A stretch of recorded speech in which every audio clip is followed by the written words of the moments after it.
Episode 15 में हम देखते हैं कि उनको जब पता चलता है कि उनका बेटा मिल चुका है, उनको इस बात पर यकीन नहीं होता है। उनकी सेक्रेटरी और जुंग उनको संभालते हैं। हमें पता चलता है कि रैन के डैड ही चियोन के बेटे हैं। हान रैन को फ़ोन करके इस बारे में बताता है कि रैन की ग्रैंड माँ उससे मिलना चाहती है। पहले तो रैन सोचती है उस बुढ़िया से मिलकर वो टाइम बर्बाद नहीं करना चाहती है, लेकिन जैसे ही उसे पता चलता है कि चियोन उसकी ग्रैंडमदर है, उसके मुंह खुले की खुले रह जाते हैं। उसे तो हान की बातों पर यकीन नहीं हो रहा था। हान बोलता है पहले हमें डीएनए टेस्ट करना होगा, उसके बाद तुम अपनी मॉम को सच बताना और चियोन से भी मिल सकती हो। तब तक के लिए चुप रहना। रैन इसके लिए खुशी खुशी मान जाती है। वहीं दूसरी तरफ सिन को ऑर्फनेज से इसीलिए कॉल किए थे ताकि वो वहाँ पे आकर कैंपिंग ज्वाइन करे। वो लोग मिसिंग बच्चों को ढूंढ रहे थे तो उनको सिन की हेल्प चाहिए था, पर सिन तो पहले से ही बहुत परेशान थे, इसीलिए मना कर देते हैं। फोन कट करने के बाद वो सेंगचुल से माफ़ी मांगते हैं और जुंग को डिवोर्स ना देने के लिए उसके सामने गिड़गिड़ाते हैं। सेंगचुल समझ जाता है कि जुंग ने अभी तक उनको कुछ भी नहीं बताया है। वो सोचता है शायद जुंग भी डिवोर्स लेना नहीं चाहती है। सेंगचुल इस बात से बहुत खुश हो जाता है और बोलता है अब चिंता मत कीजिए डैड, मैं जुंग को कभी नहीं छोड़ूंगा। मुझे उसकी जैसी वाइफ कहीं भी नहीं मिलेगी। मैं तो बस थोड़े टाइम के लिए भटक गया था। वो उनसे प्रॉमिस करता है कि वो फिर कभी रैन से नहीं मिलेगा। सिंधु कहते हैं तो फिर रैन तुमसे मिलने क्यों आई थी? वो कहता है मैं रैन से मिलने नहीं जा रहा था, इसीलिए वो खुद चली आई। ये लास्ट टाइम मैं तुम पर यकीन कर रहा हूँ। अब सीन शिफ्ट होकर हमें वांग को दिखाया जाता है। वो जीहुन पर गुस्सा कर रहे थे क्योंकि वो जिस लड़की से मिलने गया था उसे ये बोला कि वो सिर्फ एक मामूली एम्प्लॉय है, जबकि वो ड्रीम फूड का ओनर का बेटा है। जीहुन कहता है सच ही तो बोला था मैंने, मैं सिर्फ एक मामूली एम्प्लॉय हूँ। अगर आप चाहते हैं कि मैं शादी कर लूँ तो मुझे कंपनी का सक्सेसर बना दीजिए। वांग इसके लिए हाँ बोलते हैं। दूसरी तरफ हान चियोन की सेक्रेटरी को बता देता है कि चियोन का बेटा मर चुका है और उनकी डॉटर इन लॉ वहीं पे ही काम करती है। उनका नाम एइजा है। यह रैन की मॉम का नाम है और रैन ने ही बताया था कि उसकी मॉम चियोन के रेस्टोरेंट पे काम करती है। अब हान अंदर आता है तो देखता है जुंग काम कर रही है। वो सीधे जाकर उसको काम करने से रोकता है और घर जाकर रेस्ट करने को बोलता है। जुंग उसकी ऐसी बातें सुनकर सोचती है वो कब से इतना केयरिंग बन गया है। लगता है मैंने उसके पैसे वापस नहीं की है, इसीलिए इतना अच्छा बनकर वापस लेना चाहता है। हम देखते हैं हान चियोन को बता देता है कि उनका बेटा मर चुका है, लेकिन उनकी पोती और बहू जिंदा है। हान उनको ये नहीं बताता है कि वो दोनों रैन और उसकी मॉम है।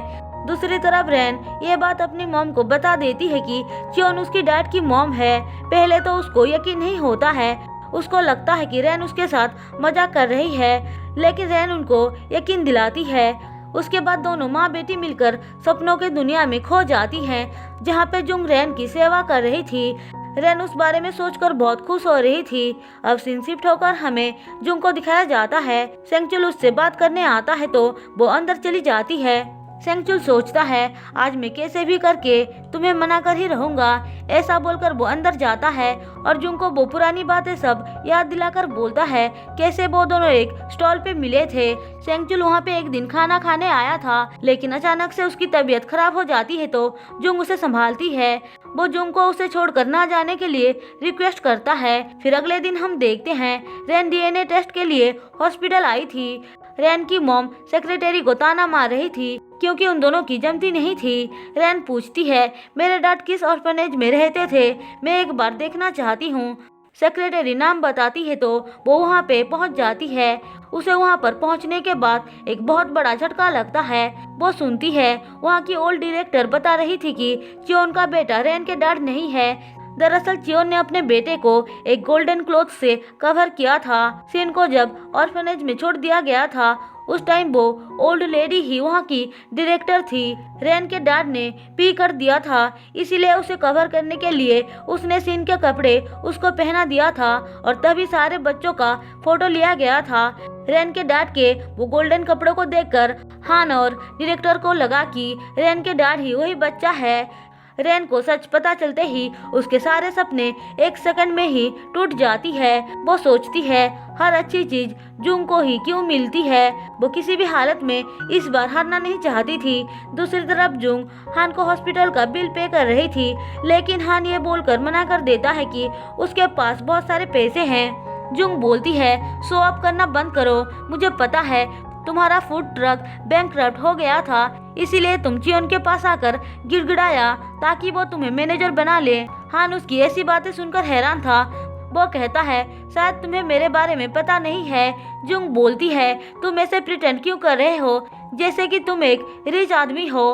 हान सोचता है इसे अब मैं क्या ही बताऊं, इसीलिए चुप रहता है। हम देखते हैं ऑर्फेनेज की डायरेक्टर हान को कॉल करके सच बताने जा रही थी, पर तभी रेन वहां पे पहुंच जाती है और उनका फोन छीन लेती है। डायरेक्टर बोलती है तुम हो कौन? रेन बोलती है मैं चियोन की ग्रैंड डॉटर हूँ। रेन उनको फोन बिल्कुल भी नहीं देती है और धमकी देकर बोलती है कि तुमने जो गलती की है उसके लिए तुम्हें चियोन कभी माफ नहीं करेगी। वैसे भी उस ओल्ड लेडी का दिमाग काम नहीं करता है, क्या गारंटी है कि उसने सच बोला होगा।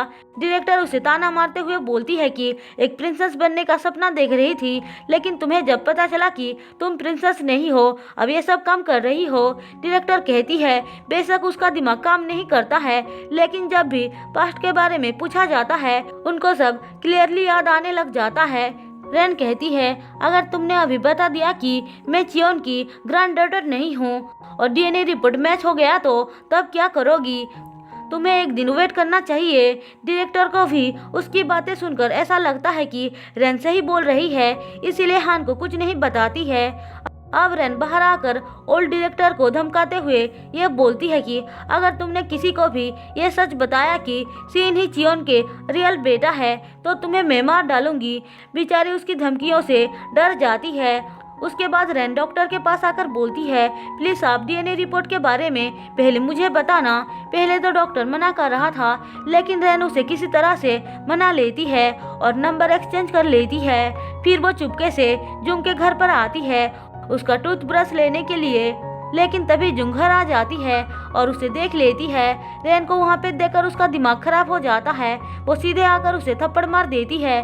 रेन भी उस पर हाथ उठा रही थी, लेकिन जुंग उसका हाथ पकड़ लेती है। जुंग कहती है तुम यहाँ पे क्यों आई हो? रेन बिना डरे बोलती है मैं तुमसे मिलने आई थी। जुंग बोलती है क्या तुम्हें फिर से सेंगचुल के साथ सोना है?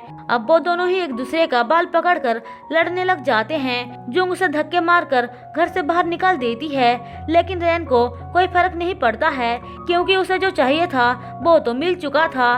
दूसरी तरफ सीन चियोन से मिलने आए थे, उनको कांग्रेचुलेशन बोलने के लिए अंदर आकर वो दोनों बहुत सारी बातें करते हैं, लेकिन गलती से सीन के ऊपर चाय गिर जाता है, इसीलिए चियोन उसे कपड़े चेंज करने के लिए बोलती है।